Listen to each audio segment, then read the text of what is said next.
Operation সিন্দুরের মধ্য দিয়ে পাকিস্তানকে পাল্টা প্রত্যাঘাত করেছিল ভারত, নিয়েছিল সিঁদুরের বদলা। এরপর থেকেই ভারতীয় সেনার প্রতি শ্রদ্ধা আরও বেড়ে যায় ভারতীয় নারীদের। এবার ভারতীয় বীর সেনা জওয়ানদের মনোবল বাড়াতে এক অনন্য উদ্যোগ নিল নদিয়ার মাতৃশক্তি সমন্বয়ের মহিলারা।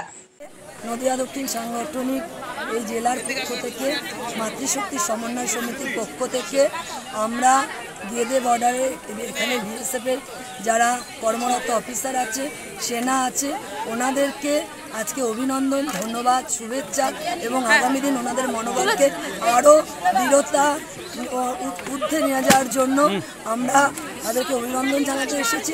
অপারেশন সিঁদুরের সাফল্যে নদিয়ার রানাঘাট দক্ষিণ মাতৃশক্তি সমন্বয়ের উদ্যোগে গেদের সীমান্তে বিএসএফদেরকে বিশেষ সংবর্ধনা এবং সম্মান জানানো হয়। কিছুদিন আগে ভারতের সেনা অপারেশন সিঁদুরের বিশেষ সাফল্য লাভ করে এবং সেই সাফল্যকে সম্মান জানানোর জন্য রানাঘাট দক্ষিণ মাতৃশক্তি সমন্বয়ের উদ্যোগে যথেষ্ট তাৎপর্যপূর্ণ বলে মনে করা হচ্ছে।